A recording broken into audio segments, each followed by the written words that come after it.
Hello world, and welcome to our live stream. I'm Aaron. Garrett's got car trouble, but we got a frequency girl. And tonight, we're joined by Jeff Haas from Vector Comics, writer and creator of Nightmare Patrol.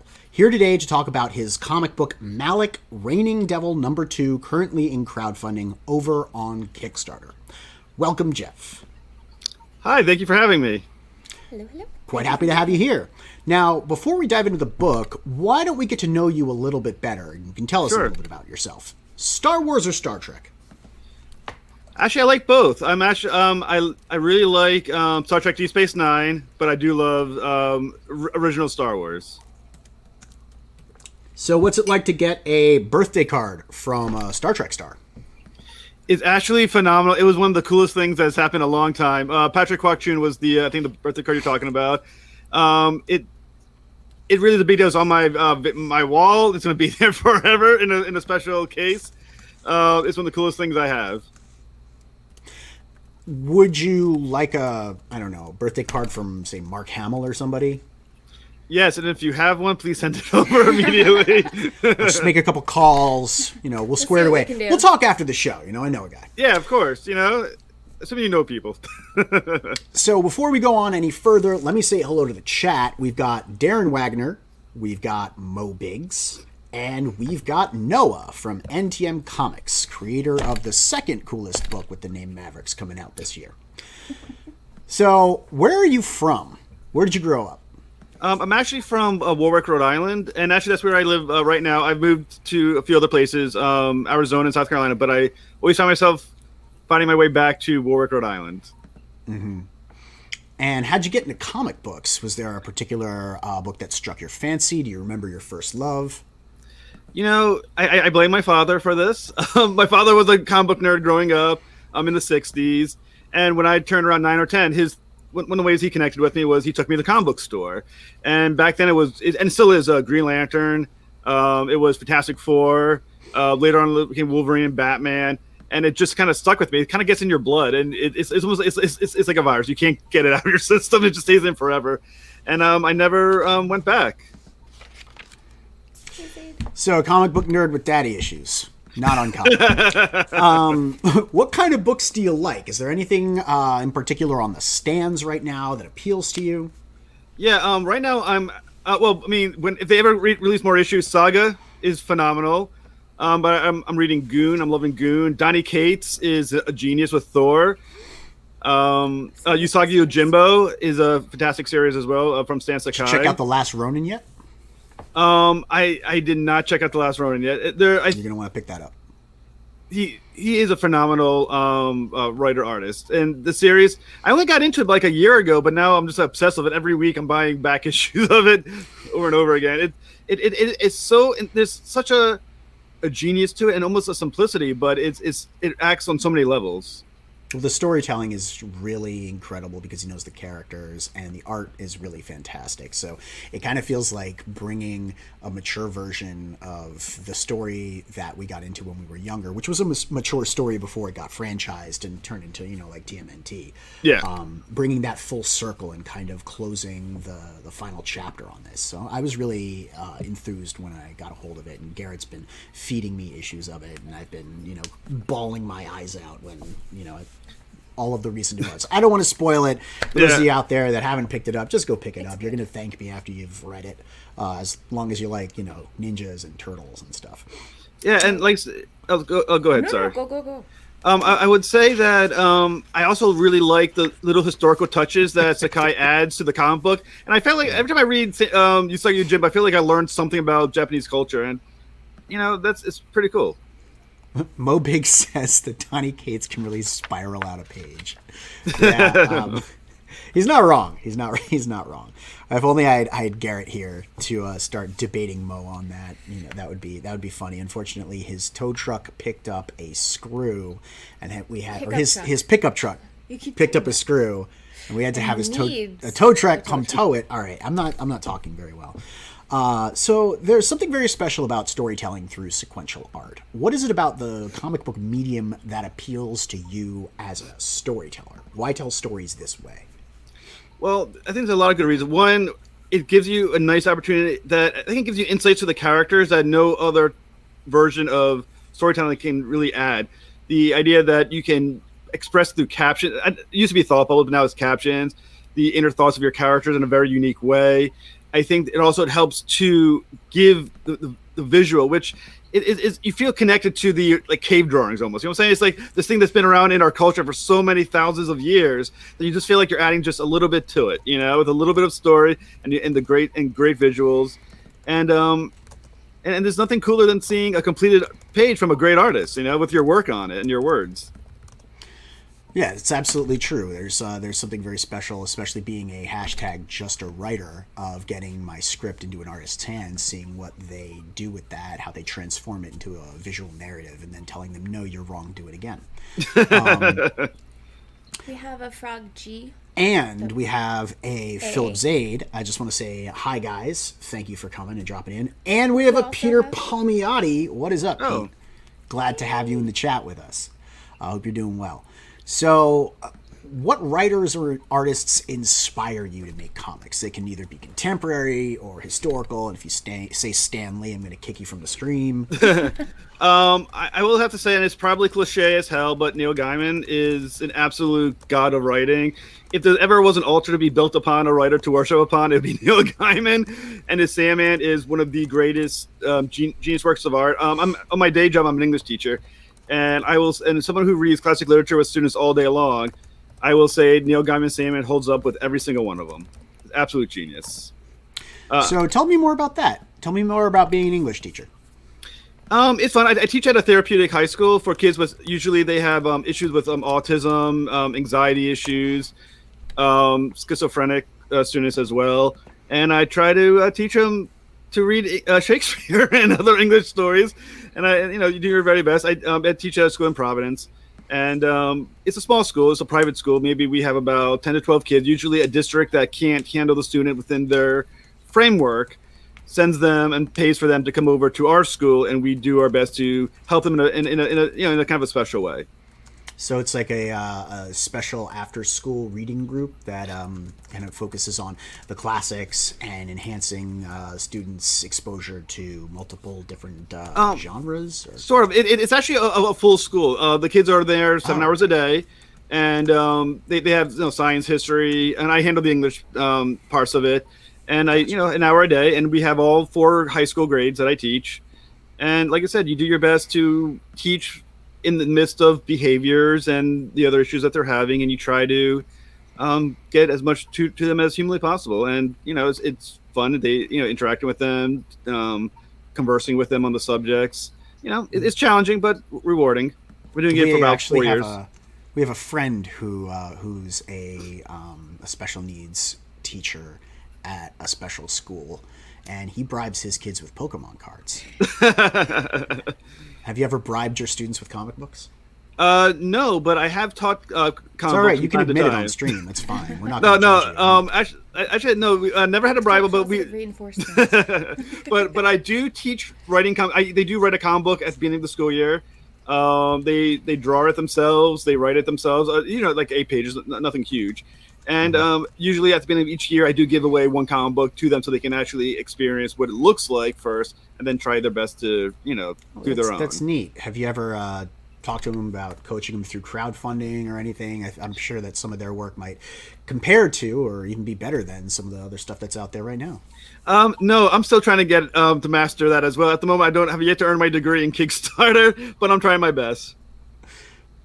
Well, there's always the possibility of it in the future, right? Doing like a compilation of, I guess, pages from the special school. Who knows? You could probably figure out a way to market it. If my Kickstarter hits it big and we get to, hit our goal, maybe I can then feel, like a master Jedi or something. I'll be like, I will now teach you what I learned from being successful at Kickstarter. Excellent. We'll try and avoid Order 66. Mo wants to know, do you pronounce your last name House or Haas or otherwise? Haas, but House sounds cooler, so if you want to go with House, that's fine. I don't mind being Jeff Haas. But Jeff Haas, yeah. Jeff Haas. It's a strong O. No relation to Felix Haas, right? Okay. We're not related to any famous Haas, unfortunately. Is any famous Haas that you know of? It's not part of my family, unfortunately. That is unfortunate. Felix Haas is awesome. I'm sure. So, do you have any formal education when it comes to sequential storytelling? Like you said, you're an English teacher, so clearly you've gone to school and you've gotten your degree, your educator's degree. What the hell is it called, Frequency Girl? Your teaching certificate thing that makes you able to teach children. Yeah, well, your degree. It's not like getting a veterinarian's license. What is it? Education degree, and then you have a teaching certificate. Okay, that, yeah. License. So you clearly went and did that with a focus on writing. Do you have anything that qualifies you specifically as a sequential art storyteller? Hopefully pure talent. No. No, like I said, I had a degree in English. I ended up being a lifelong reader. I would say maybe then I can count as self-educated sequential writer, not artist, unfortunately, writer. And I would say English has given me a wide berth, and the skills that help you understand classic literature do translate perfectly well to all other forms of literature. I mean, writing comic books are as valid of a form of literature as reading a novel or a great play or a poet or a poem. They all exist in the same realm of literature, in my opinion. That's fair. That is a fair assessment. I just want to say, Peter says, if there's a degree in crowdfunding, we are all behind. Yes, I agree. Actually, I think we're all behind if there's a degree in crowdfunding. If that was the case, I could just bill myself as, having a special piece of paper that goes on my wall that makes me better than everybody else. So, I mean, that's one of the great things about comic book writing, right? There is not really a set format, not like screenwriting or novel writing, where there are established criterion for whether or not it makes an appropriate screenplay or novel, or even like a sonnet. There are really no rules when it comes to screenwriting or to comic book writing. So that's one of the things that I really like about it, is you can cultivate your own style. I don't know if you read a lot of comic book scripts other than comic books. Do you ever do that? You go out and find the script for a comic book you like? I actually had a recent amazing experience. I also do public relations for a podcast called Spoiler Country. And a few weeks back, we had on Jim Shooter, and I interviewed him. I was happy to interview, and he actually sent me copies of his scripts to Solar that he wrote for me to learn. I mean, I told him, I'm trying to become a better writer. He said, yeah, well, here's some scripts, and I got a chance to sit down and read Jim Shooter's scripts. And that's really cool. Yeah, so we're going to trade. I will get you a Mark Hamill autographed birthday card, and you're going to send me Jim Shooter's Solar scripts. It's going to work out well. That's a totally fair deal. I think go ahead. No. I'm sorry. I'm signaling to Aaron. I didn't mean to interrupt you. What do you want? You're very attentive, though, so thank you. I was just going to say it's time to say hello to Mad Ruth and I Borrow Ideas. Oh, yeah. Hey, what's up, I Borrow Ideas? Hashtag Crackback, hashtag Everyday Bout. And I think, Mad Ruth is in the chat. Welcome. So, didn't mean to interrupt the flow. I forgot we changed cameras. You can call out things too. You're now on stream. People can see you. So you can just address the camera and say, hi, I Borrow Ideas. There you go. Awesome. Yeah. So back to giving me Jim Shooter's scripts. Well, sure. As soon as I get Mark Hamill's autograph, I'll trade him right over. Fantastic. Yeah, I've always wanted an autograph from Cockknocker myself. So, how did you get into the comic book industry? You did mention Spoiler Country, and we'll talk about Spoiler Country and the Spoilerverse in a minute. But I want to know, how did you get your start in comic books? Actually, I'm old. It's probably going back now, 12 years, 13 years. That ages me a bit, unfortunately. There was an ad. I was looking for comic book jobs from a company from Canada called Crystal Fractal Comic Books, and they were looking for a writer to help them push their first issue of their universe. And I sent out a sample script I was working on from back in the day, and I got in. I wrote 2 comic books for them, Dr. Twilight and a comic book called Entropy, and I liked him a lot. I thought I did a good job. So I decided from there to try to work on comic books myself. And I worked on Sanchez for Arcana Comic Books, which was a small publisher as well. And I just kept rolling with that. Vector Comic Books, Nightmare Patrol, and now Malek through 123 Go Publishing. So when did you decide to form Vector Comics and publish Nightmare Patrol? I actually wrote it with my father. Once again, connecting back to the writing to getting me into comic books when I was younger, and having been I was at Rhode Island Comic Book Convention, which is a local comic book convention, and I was selling Sanctus at the table, and I thought to myself, and when I sat there with my father was there to entertain me during the quiet moments of comic book conventions, and I thought to my father, I was like, you know what, we should do a comic book together because he writes as well, I write, and he got me into comic books, and I would like to do one together. So I came with an idea for Nightmare Patrol from a Wizard comic book magazine, April Fool's joke. Mm-hmm. And I decided to sit down with my father, and we wrote the first 4 issues of Nightmare Patrol, which is a kind of a fun action horror comic book with some comic book superhero elements to it. And we're actually working on issue 5 right now. That's fantastic. So your father's still around?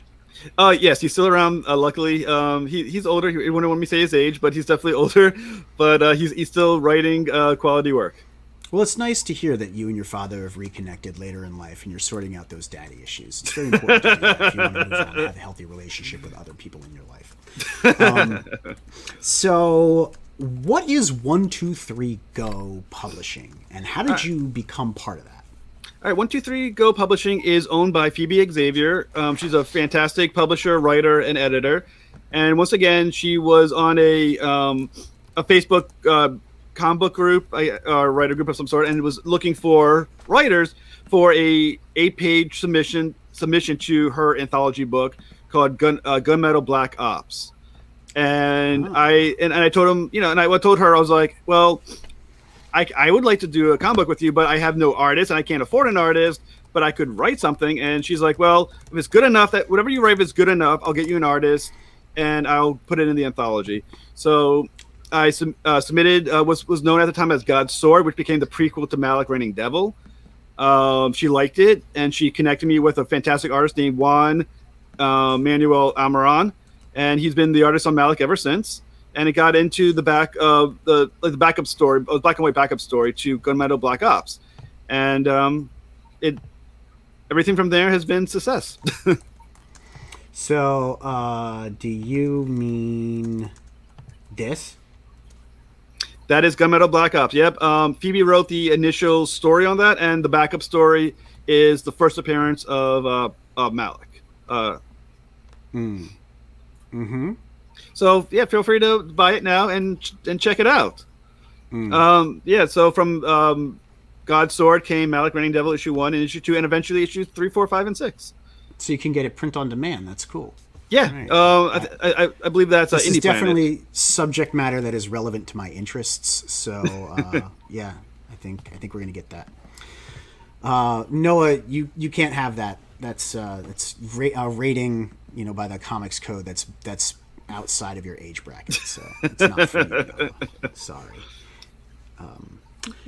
Anyway, so Mo Biggs has decided to help you brand, and he's coming up with a new nickname for you, and he's narrowing it down to either Jeff Haas or Jboss. Which one do you like better, Jeff Haas or Jboss? Oh, I gotta go with Jboss. I don't mind being Jboss. All right. I mean, I think Mo Biggs, you have nailed it. We're going to rebrand Jeff Haas as Jboss, and you can feel free to submit your consulting fee to us, and we'll forward the invoice to Jeff, and we'll take care of that way. Yeah. You could also do a poll. We could do a poll. We could throw it up on Twitter. Does someone want to throw up a poll on Twitter right now to see if Jeff Haas should be Jboss or Jefe? I think I like Jboss so much better. Jboss. Maybe Frog G will come up with that poll. We'll see. Just don't tell my students. I don't want them calling me Jboss in class. Like, hey, Jboss, what's the answer to this? We're like, oh god. Oh, I don't know. That does kind of like add a layer of cred though, too, doesn't it? Like if the students know you have like a special nickname, like that gets you one over on the other teachers. Oh, that's true. It would with me, and I used to attend a special school for after school. Yeah. It's true, I did. I used to go to a special school after school. We should go get this this gunmetal thing. Yeah, I was gonna. Can I go shopping on stream again? No. Okay. She doesn't let me shop. She's mean to me. I am. Oh. I'm the meanest. Very mean. So tell me about Spoiler Country and the Spoilerverse. What is up with that? I hear it's like an interesting place to go to hear interviews with creators that you wouldn't get anywhere else. But my show is a place that you can get interviews with creators that you can't get anywhere else. So why should I watch yours? Because we're awesome. Awesomer. I'll go with awesomer. Ooh, okay. All right. Well, now we're going to have to tune in and heckle you for... Do you have a chat? Do you have a live chat?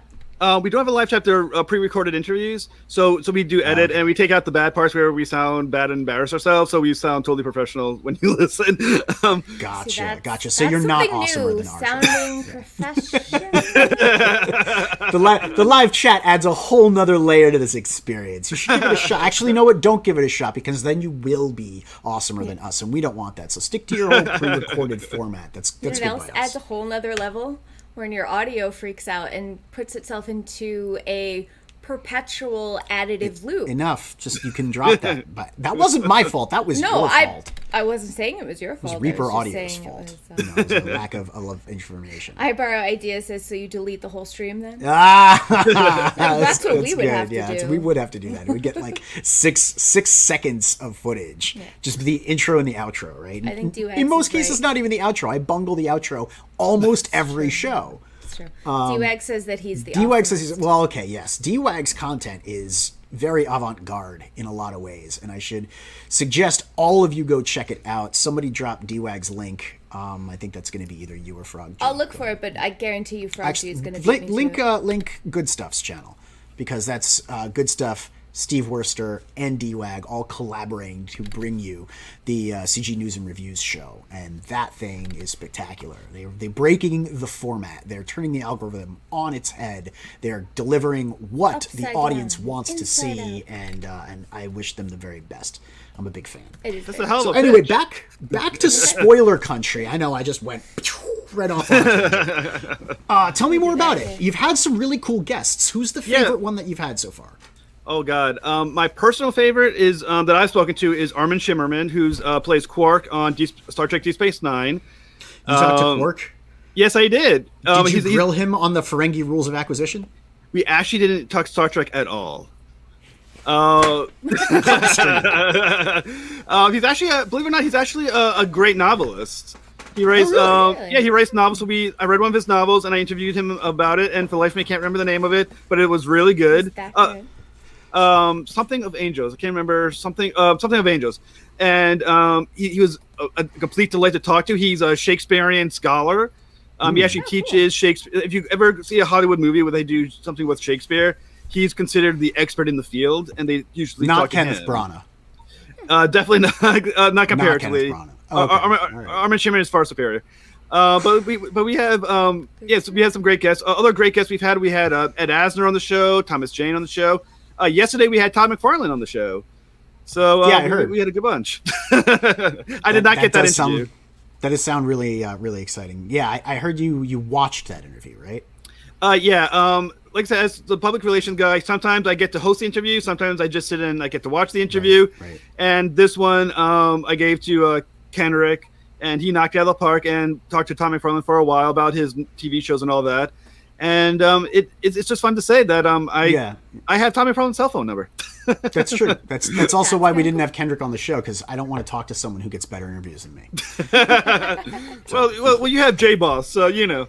Yeah, I mean that's why you're on the show, because you have Todd McFarlane's cell phone number. I'm sure if you throw that in there with the Solar scripts from Jim Shooter, we can up the ante on just the birthday card from Mark Hamill, and probably we can keep going. You know, just make a good even exchange. So that sounds really exciting that you have a show where you talk to some really big names in entertainment, some exciting interviews you don't get anywhere else. You're also part of 123 Go, which is kind of a network of creators that are making comic books. You have your own company, Vector Comics. You put out several books early on that you worked on, and you published your own. Why do you need crowdfunding? Believe it or not, crowdfunding, because printing is damn expensive. Basically, the issue of Malek issue 2 has been completely penciled and inked and colored. The issue right now is distribution and printing. And if anyone who's in the comic book industry know about printing, is that it's really expensive. I mean, people who complain that comic books are $4.99 an issue right now don't realize that most printers per issue is like $2.70 per issue to print one comic book. You want to print at a 24-page format, yeah. Yeah, with full color, and that's not even necessarily the glossy covers and everything else. So you got to do that, and then you got to pay for distributing. Sorry, I was trying to speak properly on a gym. I'm sure that helps. We don't. And Peter's got a better story. That's what I was trying to say before. Peter played pool with the bar girl from DSN. Deep Space Nine, so he beats nice. both of us talking about Shakespeare and whatever. I mean, boring. Peter's just generally cooler. I mean, hello, Aerith Saga. Hey, what is up, Aerith Saga? Congratulations, my dude, on the fantastic campaign. I watched you last night on Bancroft. You're a lot of fun to see, and we'd love to have you on this show at some point and talk about all of the cool stuff that you do, because the merch in your campaign is just out of this world. Chibi T-shirts. I need all of them. Frick that! Get the plushies. The plushies. I didn't know about them until you showed me this morning. Yeah. All right. So I'm sorry. This is not Aerith's interview. It is not time for you on the show. It's your time. Your time, Jeff I like Haas. chibis and I like plushies. You So I get very easily distracted. And happy wife, happy life, right? Good point. So, have any of your guests translated into comic sales? Like, do you think if you call Todd McFarlane's cell phone number, he'll pick up an issue of Malek? Believe it or not, some of my guests actually have donated to the Kickstarter. Cool. We've had a few people who are involved that I contacted through Twitter, or they contacted me and they reshared it, and they bought they put in what they wanted to put in, and it's been great. And luckily, I can also put myself as a guest on Spoiler Country, and I can promote myself because we're all egoists at the end of the day, and nothing better than listening to yourself talk. We're comic book writers. I mean, comic book artists are one thing. They tend to be generally a little less, egoist. I mean, very egoist, but more humble than us. We just there is no shame when it comes to being a comic book writer. You've got to brag. You got to fluff yourself up. You really have no talent to fall back on. You can't produce the art. You can only just make pretty words and stories and interesting characters. And because I do the scheduling for Spoiler Country, I scheduled myself. I was like, I'm scheduling myself for this day, and someone is interviewing me, goddamn it, to talk about my podcast. Yeah. I mean, the podcast is a lot of fun. I'm definitely going to be checking it out. I just found out about it earlier this week, and I haven't really had time because I've been putting out fires on my own campaign, which thankfully have all been put out and we're back on track. But it's definitely something that I want to check out. I'm certainly going to tune in for that McFarlane interview and hear more about that. But you let me know. Keep me in the loop about some of the cool stuff that you've got coming up so I can let people know, hey, there's going to be an interview this Tuesday. Give us if it's Friday, be like, hey guys, next Tuesday we're gonna have so and so, because you want to give people a little bit of a preview, right? Well, I will say this: we have new episodes that come out every Monday through Friday. There's a new episode. The one that came out today is Tim Sheridan. He's the writer of Teen Titans Academy and also the writer for the new Master of the Universe Revelation on Netflix. So check it out. It's a 2-parter episode because we talked for like 2 hours. And I would definitely recommend it to people. And then tomorrow is Todd McFarlane is the release episode of Todd McFarlane. Oh, fantastic! So I haven't missed it. I can actually just watch that one.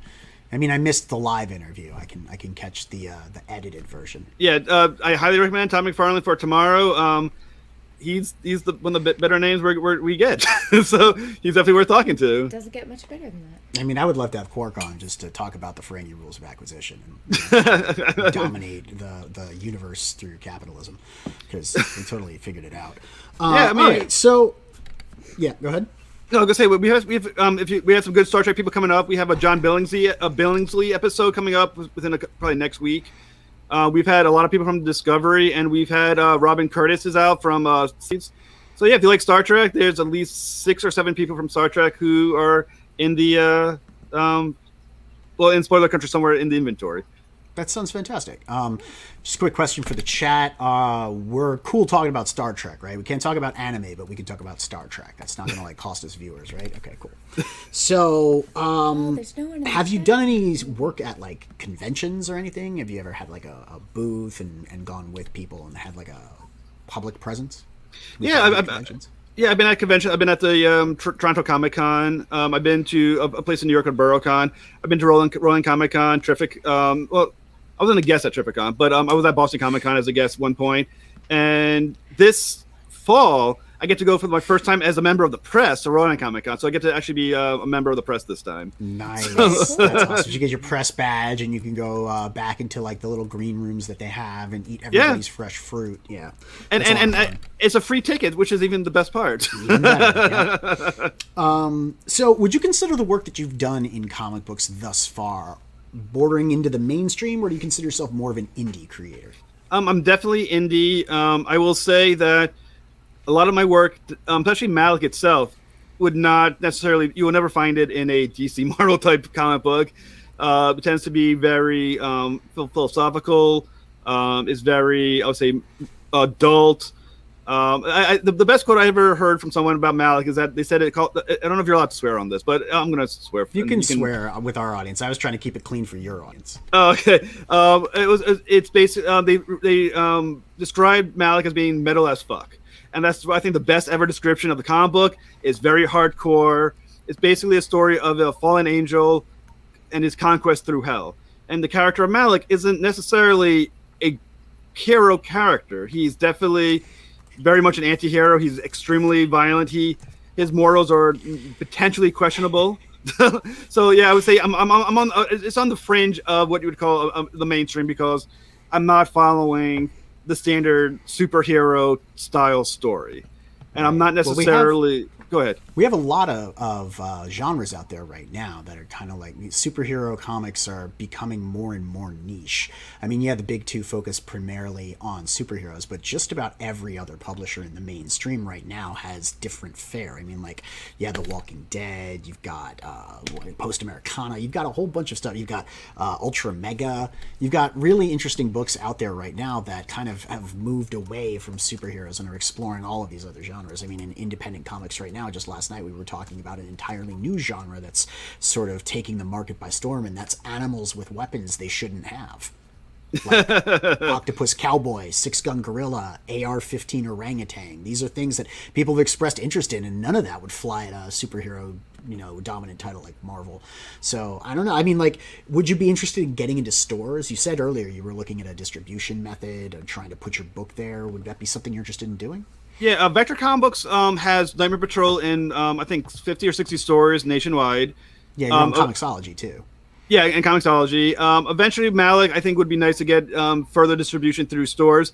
The issue with distributing to stores individually, if you're not using Diamond, which has its own issues, is that, once again, shipping a comic book almost eats up your profit margin in selling the comic book. If you had if it's $2.80 per issue to print, and then it's another $5-6, maybe even up to $8 to ship your comic books to a comic book store, your profit margin is probably closer to like 30 cents, and that kind of what you paid for the artist and and the colors. Yep. So it's tough. That's why we got to use a Kickstarter and crowdfund it, because you need something to balance off before you get into the stores. Yeah. Yep. Yeah, because it's the comic book. Unfortunately, the comic books at the indie market is more debt than profit quite often. And unfortunately, it's a lot of that's from the printing and just trying to distribute the issue itself.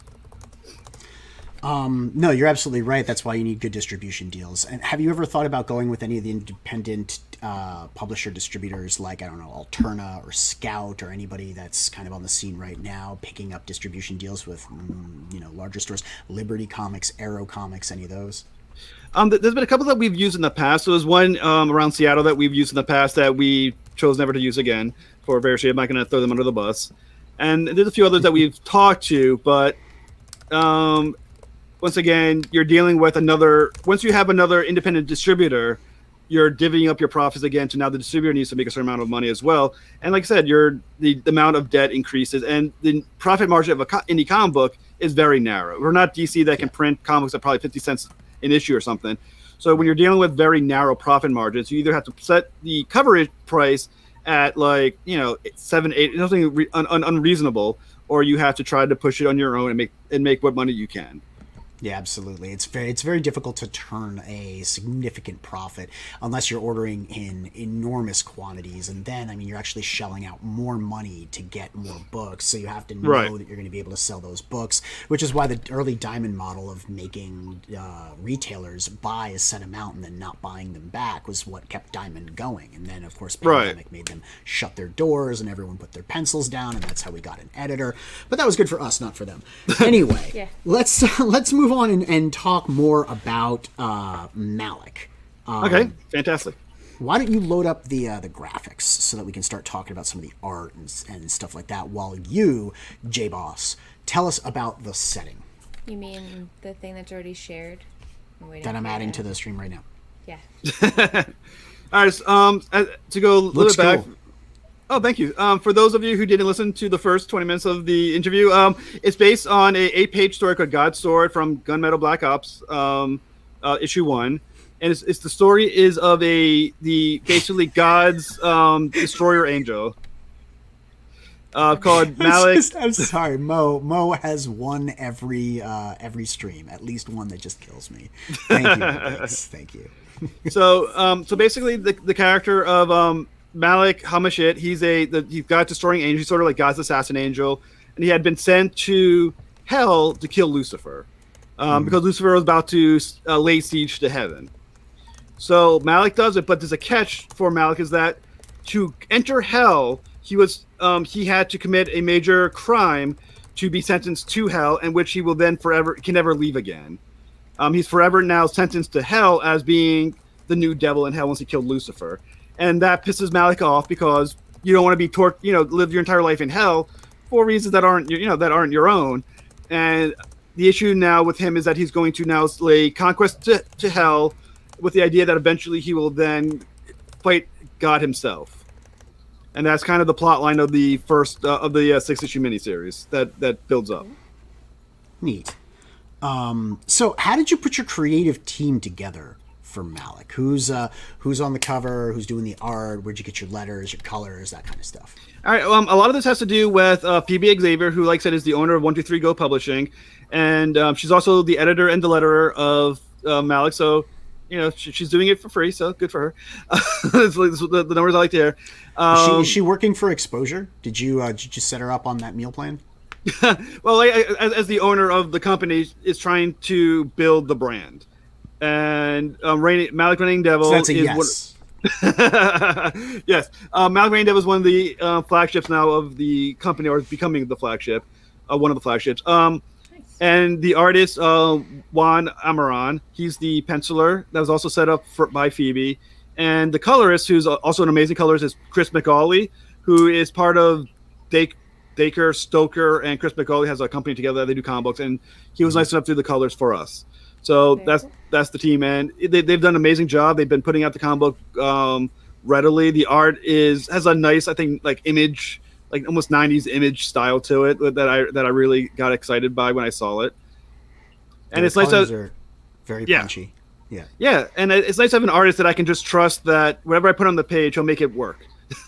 Which is not always true. Some artists are less reliable than others. Yeah, and some artists, they really have to put their best foot forward, because us writers can be very demanding. I will say that I'm guilty of that as well. Unfortunately, my own ego will pop up once in a while, and I'll be like, fix this, fix that. You know what I'm saying? And when you have a good artist who's tolerant, they will make the changes. And when they do make those changes, I think it's better for everybody. I mean, I don't know. In your experience, how hard is it to draw fire? Well, since I can't draw at all, I would say extremely hard. In your experience, how hard is it to get artists to draw fire? Extremely hard on a regular basis. I've had a long history of working with artists, and some of them just don't work out. They'll. That's a cool cover right there. Oh, thank you. Is that a cover? What is that? It's actually going to be it's a poster that's available on Kickstarter. And it's a fantastic, and it's also the back of the T-shirt. If you put $75 backing in Kickstarter, it's the back image of the T-shirt on a black T-shirt. Nice. The cover why the back and not the front? The front is the cover to issue 1 of Malek Reigning Devil. Oh, so you're doing a back and a front. Yes, a both back the and a covers. front. So we're a free marketing sandwich, is what you're telling us. Indeed, exactly. Awesome. Exactly. It's a sandwich board. It's Yeah. a sandwich t-shirt. They're much Yeah. more comfortable. Yeah, they are. Yeah, I mean, you don't have to dress up can in the sit entire down foam character while either you're and still spin wearing stuff on the it. side of the road to exactly. direct people Easier to to go get walk through doors. You hamburgers. just, like turn sideways. Yeah, definitely. If you check the updates, you'll see me modeling the T-shirt myself because obviously, ego. Yeah, 100%. I mean, you're showing off that physique, right? Of course. So tell me more about the characters. I know you told me that it has to do with Lucifer and fallen angels and stuff, but like, what is the major conflict really focused around the themes that you're working with? Tell me more about the characters and what you're trying to do with them, the challenges they're going to overcome, that kind of stuff. True. Why should I care? Well, you should care because I wrote it. No, just kidding. I get that a lot. No, but really, like, if I was a reader and I wanted to get invested in your story, sure. What is it about your story that speaks specifically to me about why I should read it? All right.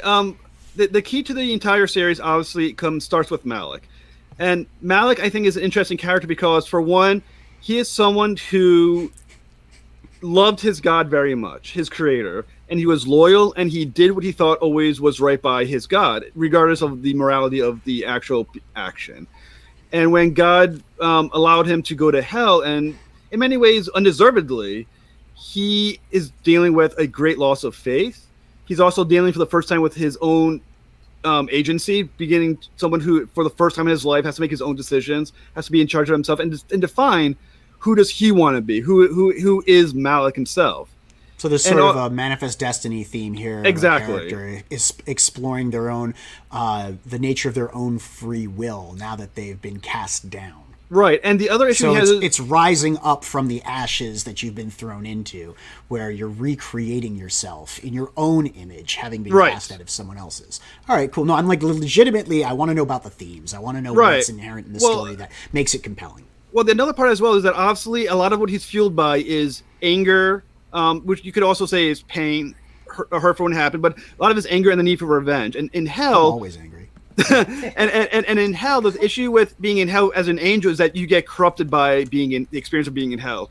And the more power he gets in hell, and the more he uses his power in hell, the more corrupted he becomes. So the behavior of and his hate that he's using is actually destroying him externally as well. So he literally is becoming a manifestation of his own hatred. In a very real way, which also is another issue that he has to deal with, which is he's losing what he remembers of himself. What he looked like as an angel is falling apart. And so we're seeing the dark side consume him as well. So exactly the idea that when your inner demons start manifesting outside, you can actually lose your identity in that which is taking you over. So he's going to have to pull back and try and, in redefining himself, contact that part of himself he may have already lost and not lose himself any further. Okay, yeah, exactly. Now I kind of care more about the story. It's not just about angels and devils and hell and whatever. I mean, it's no AR-15 orangutan. But it's something that I'd be interested in reading. Why don't we take a look at the campaign? I know I kind of shut down the art page. I should have let Frequency Girl cycle through some more of the visuals to tantalize our viewers. Okay. Do you have the campaign page ready and loaded up so that I can add it to the screen and we can go exploring? I do. If you don't, it's not there. Well, all right, it there is we now. go. So there you go. Awesome. So we're sitting at $630 out of a $750 goal. That looks pretty achievable. You've got 17 days left to go, right? 23 backers. That's pretty good for a Kickstarter. You've got, like over 2 weeks. How long were you running it to begin with? This is a 30-day campaign? It's a 30-day campaign, correct. Okay, so you're over median. That's good. You probably had a surge in the beginning. Have you been flat at all for the past couple of days? Actually, the last 2 or 3 days we saw another surge, but there was about a 3 to 4 day point where there was a little bit of silence. I think we had maybe $20 and after like in a 4 day span, which was a little disappointing. a lull. They come in spurts. By the way, I don't know if I said hello to Flying Feline. I am remiss in not acknowledging your presence, my dear. Thank you so much for coming to the show. Also, we do have Mr. and Mrs. Good Stuff up in the chat in here. Apologize, guys, if I'm not reading you out. I'm shorthanded today. I'm missing a guy who doesn't do anything on stream. But and yet he still keeps trying to do my job. I am trying to do your job. That's why you see things pop up and then go back down. It's because Okay, Aaron yeah, has decided he's going to try and do it. So looking at the campaign, tell us about some of these tiers that you've got. We've got 9 circles of hell. Is that kind of the theme that you're going with? 9 circles and 1 limbo. And 1 limbo. Why do we want to be in limbo? We don't want to be in limbo. Well, it's a $3 one for the first issue, digital copy of the first issue, and it unfortunately it was after we did the campaign that we forgot that we didn't have a $3 or $4 tier, so we went back and added limbo since we already used up our 9 circles because gimmicks. Always there's a gimmick. But yeah, we have $75. We have the double back T-shirt.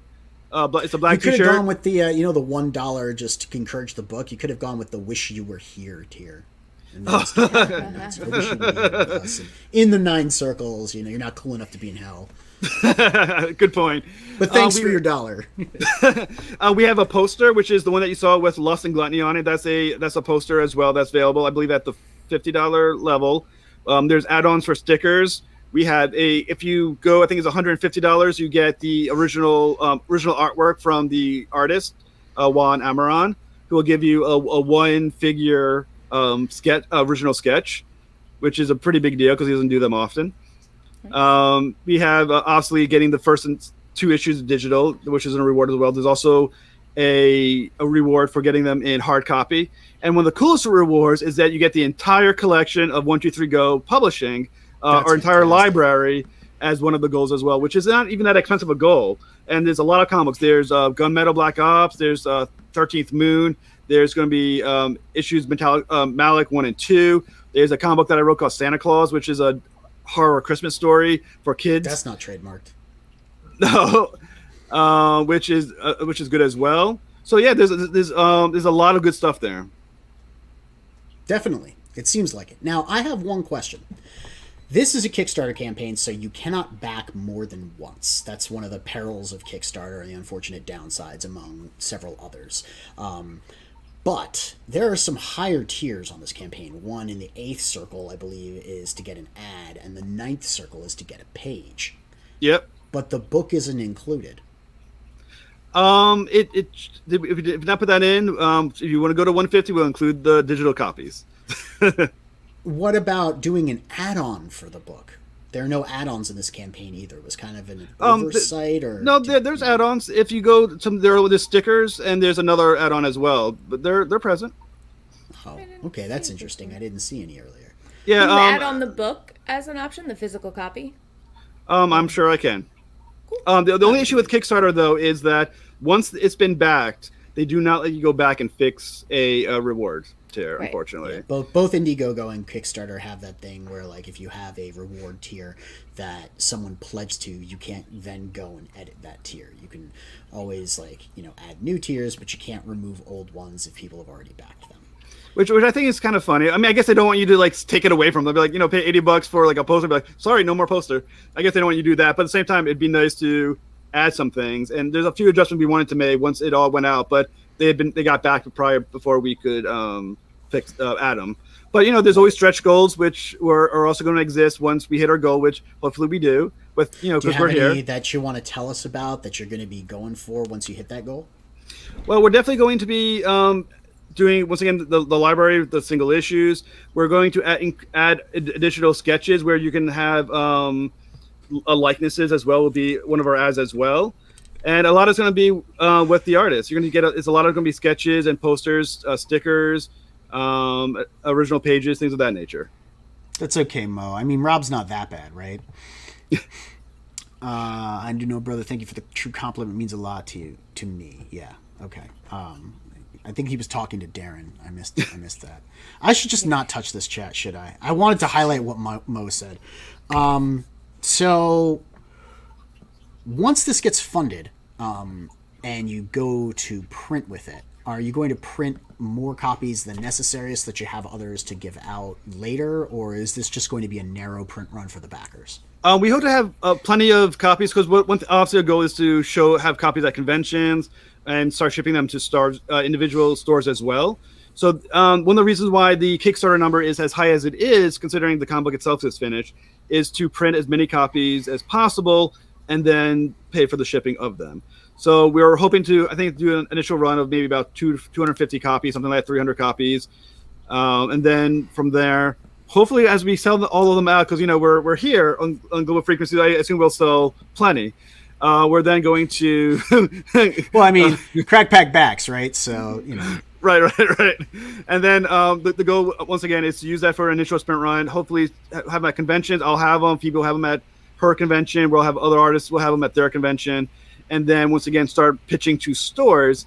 But that's a slow, laborious process of calling them one at a time. And hopefully, to make it work, you got to sell about 8 to 10 copies per store to make the shipping, worthwhile. That's true. And your margins are tight on that as is, right? Exactly. I think they're tight for every indie artist. Once you're done paying the artist and the printing and all that, it's a very narrow margin. People can discuss, why is my comic book $5 or $6, or anyone's comic book $5 or $6. It's like, do the math, do the math, guy, do the math. So, what is the biggest obstacle that you've had to face crowdfunding? And how have you overcome it? I think the hardest thing to do as in crowdfunding, and I think a lot of writers have this issue, is pitching yourself. And I think a lot of writers can write a great idea, can write a great script, but pitching ourselves is not something I think that we're just naturally skilled in at times. So to promote yourself in that way and really turn yourself into a salesman, I think is one of the hardest things to do well. And I think that was an early struggle of mine, to try to figure out how to pitch my comic book in a way to make people buy it who can actually just hold it in their hand. Because when you go to a comic book convention, you can hold the comic book in your hand. You can flip through the pages. You can read the pages and be like, I like this or I don't. So now I'm telling you on an idea of a comic book, what it should be. And I would say pitching is the hardest thing to overcome. And that just takes being tenacious and trying to, trial and error. Keep sending stuff out. And when it gets a like, you're like, oh, okay, that worked. Someone liked my comment. All right, maybe I should try selling that way more, Right. But I would say, it's hard to pitch yourself. It's hard to learn to do that and to pitch the book. I mean, I'm terrible at it being a writer. It's so hard for me to narrow down the scope of my story to just kind of make it a very concentrated elevator pitch to kind of hook people's attention. How'd you figure out how to do that? I mean, because you pitch Malek really well. Oh, thank you so much. I will say I've been doing it from Spoiler Country. I've been pitching the episodes of Spoiler Country. So I kind of used what I kind of learned from that and basically just kept hammering and trying different things. I mean, every day I'm posting something to every single indie comic book group. So if you are in any Facebook group, unfortunately you have seen me and my ad and my promoting every single day. And I apologize for that because I'm sure it gets annoying after a while, but it's totally there. And I greatly appreciate it. But I just want to say hi to Viper, the one and only Viper. Welcome to our chat, sir. Glad to have you. #Crackback Everyday Bow. They're also giving you props for your performance on the karaoke stream on Sunday. Oh, really? I was just trying to live up to the example set for me by my idol and mentor. Well, one thing I do want to point out, though, and I'm not sure if it was based on the show, but hopefully maybe it was. We just hit our goal. Just now, literally 3 minutes ago. So, whoever it was, whoever it was, thank you so much. #Crackback. Crackback backs. That's great. So welcome to the show, Ichthus. I think I just missed Ichthus, right? Yeah, Ichthus. What is up, Total Excellence? Thanks for dropping in, Ichthus. Glad to see you. If you guys haven't checked out Ichthus's Sunday coloring streams, you should do so. I think there's going to be a good one coming up in the near future. I don't know. We'll have to find out. Well, one thing I want to say before anything else is that thank you, Global Frequency. I owe you guys for back. We had to get that ad tier, man. We all need to promote. We all need to promote in each other's books, right? That's why I'm saying you got to add the book to it too, so I got something to review. Well, tell you what. Well, I will tell you right now. As thank you, if I can't put it, because I probably can't put it in back, I'll just make sure you guys get a hold of it. You'll send it out free of charge for a thank you. Peter did say something earlier about being Yeah. able to put add-ons in your surveys. So since I'm not as experienced running a Kickstarter as I am in running a Indiegogo, that's definitely something I'm going to have to look into in putting back additional add-ons for backers into the surveys. Honestly, I don't know surveys very well at all. I don't really care what other people think. Well, I will say, Peter Palmiotti, I recognize your name, and I followed you, and we're following each other on Twitter. If you have any information, send it to me through the DM, and I will figure out how that works. I am as novice as everyone else on Kickstarter, unfortunately. And I'll take any advice there is out there to make it better and make it worthwhile. And if there is a higher tier and I can't add on the comic books themselves, I would say message me either at Kickstarter or wherever, and I'll make sure it goes on for you, because that would be a complete oversight on our part. Yeah, I mean, that's awesome. The fact that you're learning and, willing to learn publicly, acknowledge growth and stuff. That speaks very highly and positively of you as a creator and also the company that you keep, because, it's all about making the fans happy, moving forward and getting better. That's how we work towards getting that degree, right? That crowdfunding degree.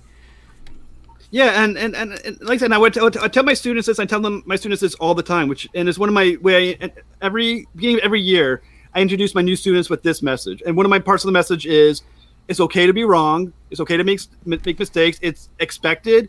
I make them as an English teacher all the time, and I'm professional at it. It's okay to be wrong. And I think with Kickstarters as well and everything else, it's okay to be wrong. I'll guarantee, I made mistakes, and there's things I don't know about it.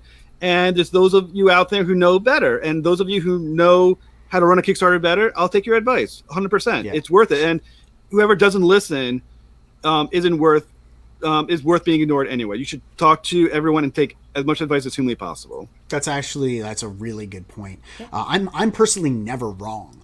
But that's only because if I have bad information or someone has made a mistake telling me something to give me a bad idea about something, I'm able to take that information, internalize it, correct those mistakes, and then I'm not wrong. You know what I mean? Right. So I may be mistaken initially, but once I learn that error, then I'm not wrong anymore. Yeah, best way to go about doing it. Important lesson is always blame somebody else.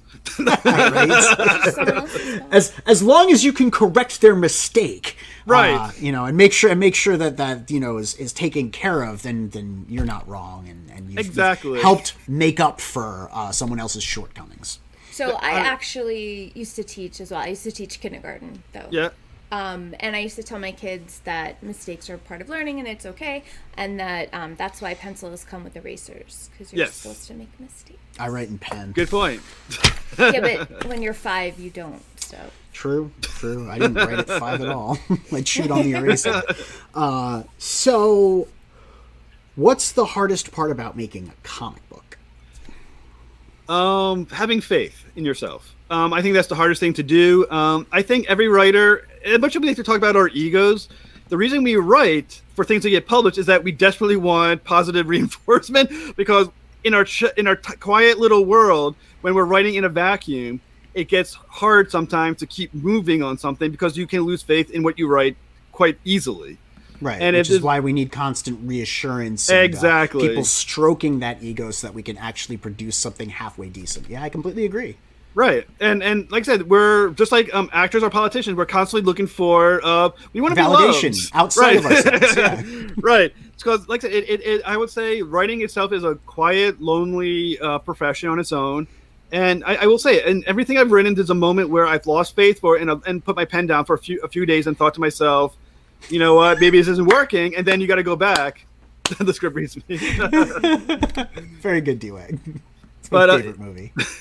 And yeah, I think all of us has that moment where we lose faith, put the pen down, quit for a little while, and then have to brush ourselves off and go, you know what, I got this. And then you try, and you try again, and you keep working.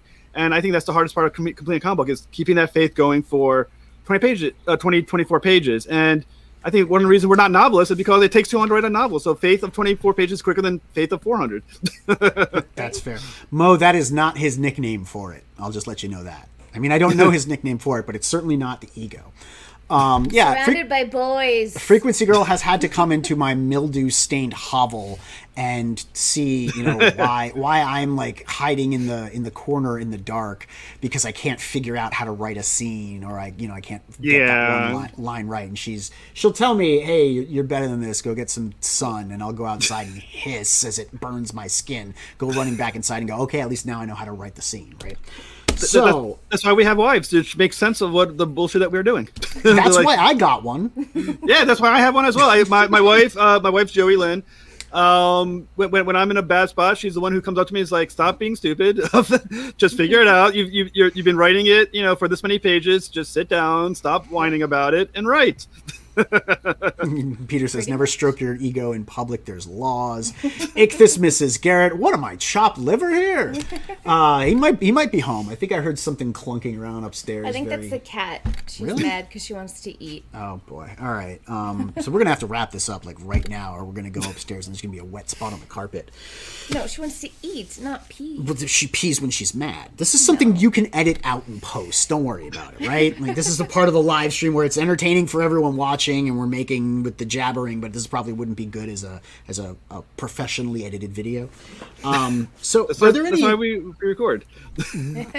Are there any words of wisdom that you have for people out there first time around making comic books or going into crowdfunding? Yeah, get a day job.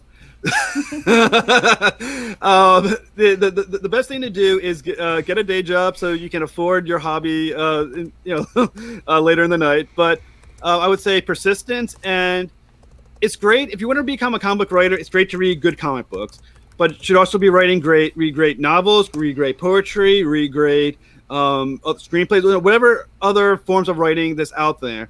Participate in those as well, because the skills that are learned in those formats as well are going to help you become a better writer in comics as well. So do it. If you want to be good at something, you can't half-ass it. You got to make it a future goal, and really study the writing itself. And then as far as Kickstarters go, apparently go on global frequency. That seems to be what worked for me. That's how you get funded. Crackback is in my chat, Crackback backs. So, you'll come on here and you'll hit that goal, and then everything after that will just be gravy. And you can try and hit those stretch goals, and then you can post on Twitter and in Facebook groups and everything about the next secret unlock that you have coming. You're not worried about funding anymore. You're letting everybody know, hey, we're going to give you more.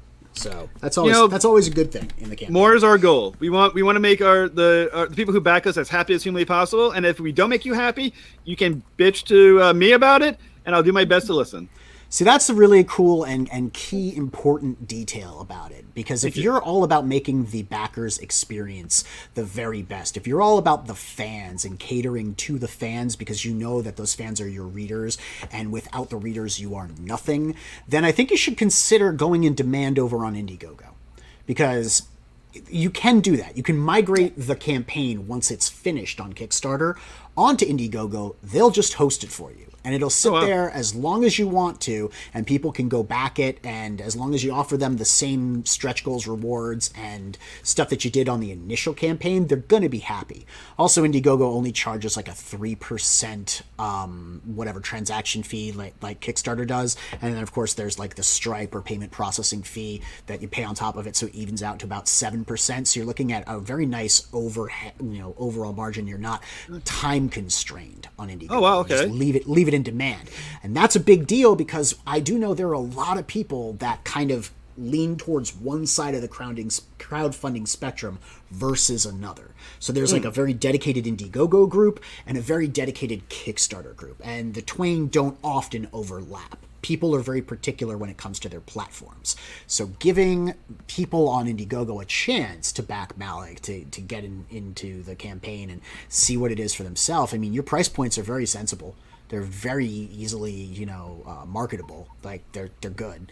I would suggest trying to migrate it, or at least consider opening it up to the Indiegogo community so they can partake. Yeah, I definitely talked to Phoebe. Phoebe's the one who technically is in charge of the Kickstarter, even though it's technically under my name. And I'll definitely talk to her. I think if people want to keep helping out Malek, I'm more than happy to take as many backers as humanly possible, and I appreciate it all. And I will say once again, I think you can message me on Kickstarter. I think every time you back or whatever, send me a message if there's something you're concerned about, thoughts about, or you want to know about add-ons or anything like that, or have an idea for one. I will check every message there is. Trust me, I have some free time now. School year's over tomorrow. Yeah, that's fantastic, isn't it? You must be really happy because now you can focus on finishing your campaign and then fulfillment, because fulfillment's another part of the crowdfunding process that people who haven't done it before really, when they do it for the first time, they go, "Oh my God, I didn't know how much this was going to be." You know, it's honestly, if you have the opportunity, guys out there, because you know someone in real life who is in the midst of a crowdfunder and might be going into fulfillment, offer to help. Especially if you're considering doing your own crowdfunder, because that'll at least get you the experience of what fulfillment is like, so you know what to expect when you go into fulfillment yourself. And I'm sure your friends will be happy for the offer of help, because man, more hands, right? More hands on deck. All the hands. Peter says it's best to do both Kickstarter and Indiegogo. Yeah, why limit yourself?